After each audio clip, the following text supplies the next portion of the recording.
যে কোনো কাজই না জেনে না বুঝে করলে মরীচিকার পেছনে ছোটার মতো হয়ে যায়। যেমন আমরা শুধুমাত্র নর্মালি কাজ করেই যাব কিন্তু জানলাম না যে কিভাবে ইউটিউব অ্যালগরিদম কাজ করে, তাহলে তো আমরা সফল হতে পারবো না। এটাই স্বাভাবিক।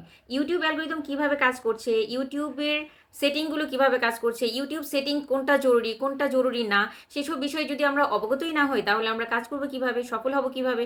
আমরা শুধুমাত্র কন্টেন্ট আপলোড করে গেলাম ইউটিউব অ্যাপ্লিকেশন থেকে, ব্যাস দ্যাটস ইট, তারপর আমাদের কোনো কাজ নেই। আসলে কিন্তু সেটা হয় না।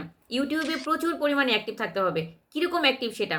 আপনার কন্টেন্টের কোয়ালিটি বাড়াতে হবে, আপনাকে অবশ্যই কিছু চ্যানেল ভিজিট করতে হবে, আপনার নিশ অনুযায়ী যেসব কন্টেন্ট যারা আপলোড করছে তাদের কন্টেন্ট দেখতে হবে, অ্যানালাইসিস করতে হবে, তারা কিভাবে কন্টেন্ট আপলোড করছে, তাদের কন্টেন্টের ধরন কী, তাদের কোন ধরনের কন্টেন্টগুলো দর্শকদের বেশি পছন্দ হচ্ছে, কোন ধরনের কন্টেন্টের চাহিদা বর্তমানে বেশি, কারা ভিউয়ার্সরা কোন ধরনের কন্টেন্ট সার্চ করছে, এইসব অ্যানালাইসিস করে যেসব কন্টেন্ট ক্রিয়েটর কাজ করে তারাই কিন্তু সফল হতে পারে। এছাড়াও আরও কিছু টিপস অ্যান্ড ট্রিক্স রয়েছে। আপনার একটা কমিউনিটি বিল্ড আপ করেন, যে কমিউনিটির দর্শকরা আপনার কন্টেন্ট দেখবে। আপনি আপনার সাবস্ক্রাইবার গেদার করার চেষ্টা করেন, যে ধরনের কন্টেন্ট আপলোড করে আপনার সাবস্ক্রাইবার গেইন হচ্ছে সেই ধরনের কন্টেন্ট আবার নতুন করে আপলোড করেন। আপনি অ্যানালাইসিস করেন যে নতুন ভিউয়ার্সদের কাছে কতটুকু গেল আপনার কন্টেন্ট, এবং রিটার্নিং ভিউ আপনি কতটা পেলেন আপনার কন্টেন্ট থেকে। এগুলো যদি আপনি অ্যানালাইসিস না করে কাজ করেন তাহলে তো আলটিমেটলি আসলে কাজ করেই যাবেন কিন্তু সফল হতে পারবেন না। আমার এই অল্প সময়ের জার্নিতে আমার সফলতার পেছনে যদি আপনি রিজন বলেন তাহলে আমি বলবো রিটার্নিং ভিউয়ার। আমার যারা সাবস্ক্রাইবার রয়েছে তারা কিন্তু আবার রিটার্ন করছে আমার চ্যানেলে শুধু দেখার জন্য যে আমি কোন ধরনের আপডেট নিউজ বা আপডেট কন্টেন্ট নিয়ে আসছি, যেটা তাদের জন্য খুব বেশি জরুরি, সেটা হোক ফেসবুক রিলেটেড বা হোক সেটা ইউটিউব রিলেটেড। আপনাকে অবশ্যই সচেতন থাকতে হবে।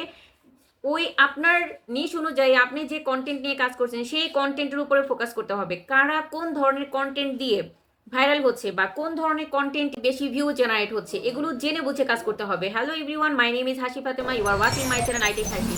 স্বাগত জানাচ্ছি একটা নতুন ভিডিওতে, যে ভিডিওতে আমি আপনাদেরকে দেখাবো আপনি কোন বিষয়ের উপর সব থেকে বেশি ফোকাস করবেন। আপনার কন্টেন্টের ভিউ বাড়াতে আপনি কোন বিষয়ের উপর সব থেকে বেশি ফোকাস করবেন, আর এই জন্য আপনি কোথায় যাবেন, কোথায় গিয়ে চেক করবেন যে আপনার কি করা উচিত।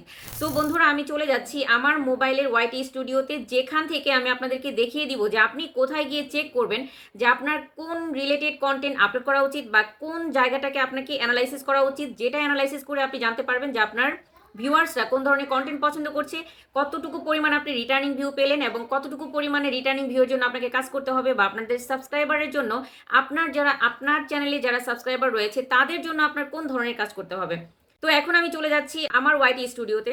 এখানে ওয়াইটি স্টুডিওতে যাওয়ার পর এখানে দেখুন কিছু জিনিসের তো আপডেট হয়েছে, আপনারা খেয়াল করে দেখবেন। এখানে আমি যদি কন্টেন্টে চলে যাই, কন্টেন্টের এই স্পেসে আপনারা কিছু জিনিস দেখতে পাবেন। এখানে রয়েছে শর্টস, এখানে রয়েছে ভিডিও, এখানে রয়েছে শর্টস, এখানে রয়েছে লাইভ, এখানে রয়েছে প্লে লিস্ট। আপনি যদি প্লে লিস্ট করে থাকেন তাহলে প্রথমে যাব আমি প্লে লিস্টে। খেয়াল করে দেখুন প্লে লিস্টে যাওয়ার পর প্লে লিস্ট তৈরি করার পর আপনি আলাদাভাবে ভিউ জেনারেট করতে পারবেন। আপনার চ্যানেলে কোন ধরনের নিশে আপনি কাজ করছেন, সাপোজ মনে করুন আপনার একটা রান্নার চ্যানেল রয়েছে, তো আপনি চিকেনের অনেকগুলো রেসিপি করেছেন, বিফের আলাদা কিছু রেসিপি করেছেন, ফিশের আলাদা কিছু রেসিপি করেছেন, তাহলে আপনি চিকেন, ফিশ এবং বিফ এটা নিয়ে এই তিনটা প্লেলিস্ট তৈরি করে ফেলুন। এই তিনটা প্লেলিস্টের আন্ডারে চিকেন রিলেটেড যতগুলো কন্টেন্ট আপনি আপলোড করেছেন সেগুলো আপনি সেই প্লেলিস্টে যুক্ত করে দিন, এবং বিফ রিলেটেড যতগুলো কন্টেন্ট আপনি আপলোড করেছেন সেগুলো সেখানে যুক্ত করে দিন। আপনি একটু খেয়াল করে দেখুন, আমি ইউটিউব সেটিংস টিউটোরিয়াল সম্পর্কে যতগুলো কন্টেন্ট আপলোড করেছি সেখানে কিন্তু আমি এখানে যুক্ত করে দিয়েছি, এবং সেই সাথে এসইও রিলেটেড যে কন্টেন্টগুলো আমি আপলোড করেছি এগুলো কিন্তু এখানে প্লেলিস্ট তৈরি করে দিয়েছি, এবং ফেসবুক আপডেট সলিউশন নিয়ে যতগুলো কন্টেন্ট তৈরি করেছি সেগুলো কিন্তু আমি প্লেলিস্ট তৈরি করে দিয়েছি, এবং এর মাধ্যমে আলাদা আলাদা করে ভিউ জেনারেট হয়েছে। মানে এখান থেকে আমার কতগুলো ভিউ এসেছে, 89, 86 এবং 19। তো এখানে এই জিনিসগুলো খেয়াল করে আপনি কিন্তু প্লে লিস্ট তৈরি করার মাধ্যমে আলাদা করে ভিউ জেনারেট করতে পারেন। কিন্তু এটাতে ছিল একটা অপশনাল সাবজেক্ট, যেটা আমি মেইন বিষয় বলবো, সেটার জন্য আপনাকে আরেকটু অপেক্ষা করতে হবে। ভিডিওটি স্কিপ করবেন না, পুরো ভিডিওটির সঙ্গেই থাকবেন। আশা করি ভিডিওটি আপনাদের অনেক হেল্পফুল হবে, কেননা এই ভিডিওতে আমি বলে দিব আসলে আপনার ন্যাচারালি কোন বিষয়টার উপর আপনাকে বেশি ফোকাস করতে হবে। সো আমি এখান থেকে চলে যাচ্ছি অ্যানালাইটিক্সে। তো আমি অ্যানালাইটিক্সে ট্যাপ করে নেব। অ্যানালাইসিসে দেখবেন কতগুলো অপশন পাবেন, এখানে ইন্সপাইরেশন, এখানে ওভারভিউ, এখানে কন্টেন্ট, এখানে অডিয়েন্স, তারপর এখানে আছে রেভিনিউ। তো আপনি এখান থেকে আসলে আপনার মূল কাজ হচ্ছে কন্টেন্টে যাবেন। কন্টেন্ট থেকে আপনি যেটা খেয়াল করবেন সেটা হচ্ছে, দেখুন এখানে দেখা যাচ্ছে নিউ ভিউয়ার আপনি কন্টেন্ট থেকে কত পেয়েছেন এবং রিটার্নিং ভিউয়ার আপনি কত পেয়েছেন। দেখুন ভিডিও থেকে রিটার্নিং ভিউ এসেছে আমার 8,000, এবং লাইভ স্ট্রিম থেকে রিটার্নিং ভিউ এসেছে আমার 2,600, এবং শর্টস থেকে এসেছে 2,400। এখন কথা হলো এই যে রিটার্নিং ভিউটা, এই পার্টটাই হচ্ছে সব থেকে বেশি ইম্পর্টেন্ট। আপনার ধরুন আপনার চ্যানেলে সাবস্ক্রাইবার রয়েছে 100 জন। আপনার 100 জন সাবস্ক্রাইবার যদি আপনার ভিডিও না দেখে, তাহলে ইউটিউব ধরে নিবে যে আপনার কন্টেন্টের কোনো রকম কোনো কোয়ালিটি নাই এবং সেটা মানুষের জন্য ভ্যালুয়েবল না, দর্শকদের জন্য কোনো গুরুত্বপূর্ণ বা এডুকেশনাল বা এন্টারটেইনমেন্ট কোনো কিছুই ভ্যালু প্রোভাইড করছে না। এই জন্য সেই কন্টেন্টে কিন্তু দর্শকের সামনে পৌঁছাবে না। এখন আপনাকে যেটা করতে হবে সেটা হচ্ছে অবশ্যই আপনার রিটার্নিং ভিউটা জরুরি। আপনার যারা সাবস্ক্রাইবার রয়েছে অবশ্যই তাদেরকে এমন কিছু কন্টেন্ট আপনাকে আপলোড করতে হবে, এমন ধরনের কন্টেন্ট আপলোড করতে হবে যে ধরনের কন্টেন্ট থেকে সাবস্ক্রাইবাররা এসেছে তাদেরকে আপনাকে রিকল করতে হবে। যখন আপনি এটা করতে পারবেন তখন কিন্তু আপনার কন্টেন্টের ভিউ বাড়বে। কেননা ইউটিউব অ্যালগোরিদম তখন বুঝতে পারবে যে এই কন্টেন্ট অনেক বেশি ভ্যালুয়েবল দর্শকদের জন্য, এই জন্য রিটার্নিং ভিউটা আসতেছে, তার সাবস্ক্রাইবাররা তার কন্টেন্ট পুনরায় দেখার জন্য আসতেছে। তখন কিন্তু সেই ভিডিওগুলো অনেক বেশি রিচে যাবে এবং রিচে গেলে অনেক বেশি ইমপ্রেশন পাবে, ইমপ্রেশন পেলে অনেক বেশি ভিউ জেনারেট হবে। এভাবেই কিন্তু আপনার চ্যানেল ধীরে ধীরে ধীরে ধীরে গ্রো করবে। আদারওয়াইজ কিন্তু চ্যানেল শুধু ডাউনের দিকে যাবে এবং এই জিনিসটাই অনেকেই বোঝে না। আমি এর আগের ভিডিওতেও এই কথাটা বলেছিলাম যে আপনারা সাবস্ক্রাইবার গেইন করার জন্য পাগল না থেকে আপনারা চাইবেন যে যতগুলো সাবস্ক্রাইবার আপনার গেইন হচ্ছে অথেন্টিক ওয়েতে, আপনার কন্টেন্ট পছন্দ করে, আপনার ভিডিও পছন্দ করে যে ধরনের সাবস্ক্রাইবাররা আপনার চ্যানেলে আসছে ভ্যালুটা রাখার জন্য তারা যে ধরনের কন্টেন্ট দেখে আপনারকে সাবস্ক্রাইব করে যাচ্ছে সেই ধরনের কন্টেন্টকে আপনি আপলোড করেন।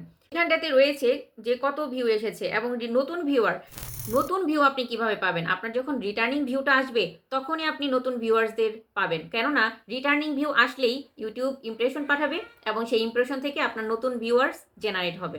তো এই জিনিসটাকে অ্যানালাইসিস করা আগে শিখতে হবে। আপনারা শুধু সাবস্ক্রাইবারের পেছনে ছুটবেন না, আপনারা চাইবেন কোন ধরনের কোয়ালিটিফুল কন্টেন্ট দিলে আপনার চ্যানেলের ভিডিওগুলো আপনার সাবস্ক্রাইবাররা আবার পুনরায় দেখবে এবং আপনার সাবস্ক্রাইবাররা যদি পুনরায় দেখে তাহলে কিন্তু আপনার চ্যানেল ধীরে ধীরে ধীরে ধীরে শুধু উপরের দিকেই যাবে এবং আপনার অনেক বেশি ভিউ বাড়বে এবং সাবস্ক্রাইবারও গেইন হবে। আরেকটা বিষয় যেটা আপনারা গুরুত্ব সহকারে খেয়াল করবেন সেটা হচ্ছে আপনারা কোন ধরনের কন্টেন্ট দিবেন সেটা কিন্তু অনেকেই রিয়েলাইজ করতে পারেন না। কন্টেন্ট কোন ধরনের দিবেন সেটা দেখার জন্য ইন্সপাইরেশনে যাবেন। ইন্সপাইরেশনে যাওয়ার পর এখানে দেখবেন টপ সার্চেস বলে কথা আছে, সেটা আমার চ্যানেলের নিশ অনুযায়ী এখানে আমাকে দেখাবে, আপনার চ্যানেলের নিশ অনুযায়ী কিন্তু আপনাকে দেখাবে। তো আমি টপ সার্চে চলে গেলাম। টপ সার্চে দেখুন এখানে রয়েছে মনিটাইজেশন নিউ আপডেট, এখানে রয়েছে কন্টেন্ট মনিটাইজেশন নিউ আপডেট, তারপরে ফেসবুক এআই কন্টেন্ট মনিটাইজেশন। যেহেতু আমি ফেসবুক এবং ইউটিউব রিলেটেড দুই ধরনের নিশে কাজ করছি, ইউটিউব রিলেটেড কন্টেন্টও আপলোড করছি, ফেসবুক রিলেটেড কন্টেন্টও আপলোড করছি, সেই জন্য কিন্তু আমাকে ফেসবুক এবং ইউটিউব দুইটাই সাজেস্ট করছে যে এখন নেক্সট টাইম আমাকে কোন ধরনের কন্টেন্ট নিয়ে কাজ করা উচিত। দেখুন monetisation new update, content monetisation new update, Facebook AI content monetisation, YouTube monetisation policy 2024, how to monetise YouTube channel fast, Facebook monetisation big update, reuse content monetisation problem solve Bangla, how to create YouTube channel and earn money. যেহেতু Facebook নিয়ে last কয়েকটা content আমি upload করেছি এই জন্য Facebook এবং ইউটিউবের কিছু কন্টেন্ট কিন্তু তারা আমাকে সাজেস্ট করে দিয়েছে। আমার নেক্সট টপিক এখান থেকে আমি সিলেক্ট করে নিতে পারি। একই রকমভাবে অ্যাজ ওয়েল এজ আপনাদের কন্টেন্টের নিশ অনুযায়ী আপনাদের ইন্সপাইরেশন সেকশনে আপনাদেরকে সাজেস্ট করে দেওয়া হয়েছে বা আপনাদেরকে বলা হয়েছে যে কোন ধরনের কন্টেন্ট আপনার নিশ অনুযায়ী অনেক বেশি সার্চে রয়েছে এবং অনেক বেশি দর্শকদের চাহিদা রয়েছে। আপনারা কিন্তু এটা জেনে আপনারা এই ধরনের টপিক নিয়ে কাজ করবেন। যখন টপ সার্চের এই বিষয়গুলো নিয়ে আপনারা কাজ করবেন তখন কিন্তু আপনাদের এই কন্টেন্টটাও সার্চে যাবে, আর সার্চে গেলেই ভিউয়ার্সরা যখন সার্চ করবে যে ফেসবুক এআই কন্টেন্ট মনিটাইজেশন অথবা দর্শকরা যখন সার্চ করবে how to monetise YouTube channel first, তখন কিন্তু আপনার চ্যানেলের কন্টেন্টকেও ইউটিউব নিজে থেকেই ওই দর্শকের সামনে রিকমেন্ড করে দিবে। আর যখন এমনটা হবে তখন কিন্তু আপনার ভিউ বাড়বে, নতুন নতুন ভিউ জেনারেট হবে। এখান থেকে কিন্তু আপনারা বুঝতে পারছেন যে কোন ধরনের কন্টেন্ট নিয়ে আপনাদের কাজ করা উচিত। আমি আমার নিশ অনুযায়ী দেখিয়ে দিলাম, আপনারা কিন্তু এখনই চেক করে দেখবেন যে আপনার নিশ অনুযায়ী কোন ধরনের কন্টেন্টগুলো আপনাকে সাজেস্ট করেছে। দেন হচ্ছে দেখুন এখানে রিসেন্ট ভিডিও কোনগুলো অনেক বেশি ভাইরাল যাচ্ছে। এখানে কিছু চ্যানেলের কন্টেন্ট কিন্তু এখানে দেখাচ্ছে যেগুলো অনেক বেশি সার্চে রয়েছে এবং রিসেন্ট ভিডিও তারা আপলোড করেছে এবং সেই সাথে কন্টেন্ট গ্যাপস ফর শর্টস, মানে কোন ধরনের শর্টসগুলো আমাকে রিকমেন্ড করেছে। এখানে কিন্তু অলরেডি অনেকগুলো শর্টসকে রিকমেন্ড করে দিয়েছে যেগুলো চাইলে আমি এখানে আপলোড করে দিতে পারি। সো বন্ধুরা আপনারা কি কি বিষয় অ্যানালাইসিস করবেন আমি আপনাদেরকে আজকে দেখিয়ে দিয়েছি। সুপ্রিয় দর্শক বন্ধুরা, আপনাদের কাজ করতে হলে অবশ্যই জেনে বুঝে কাজ করতে হবে, তা না হলে কিন্তু পসিবল না। আশা করি আপনারা বুঝতে পেরেছেন যে আসলে আপনাদের কোনগুলো বিষয় খেয়াল করে এবং কোথা থেকে আপনাকে কন্টেন্ট নিয়ে আপনাকে আপলোড করতে হবে এবং দেন পরবর্তী সময়ে আপনি কিন্তু আপনার চ্যানেলকে ধীরে ধীরে ধীরে ধীরে থেকে গ্রো করিয়ে নিয়ে যেতে পারবেন। আশা করি বুঝতে পেরেছেন আজকের ভিডিওটি আপনাদের জন্য উপকারী হয়ে থাকলে অবশ্যই আমি রিকোয়েস্ট করব লাইক, কমেন্ট, শেয়ার ও সাবস্ক্রাইব করে পাশে থাকবেন। আর সেই সাথে পাশে থাকা বেল আইকনটি প্রেস করে দিবেন যাতে করে আমি এমন ইনফরমেটিভ ভিডিও যখনই আপলোড করি তখনই আপনার চ্যানেলে সবার আগে পৌঁছে যায়। সো কথা হবে আরেকটি নতুন ভিডিওতে। টিল দেন আপনারা সবাই ভালো থাকবেন, সুস্থ থাকবেন, নিজের খেয়াল রাখবেন ও পরিবারের খেয়াল রাখবেন। আল্লাহ হাফিজ।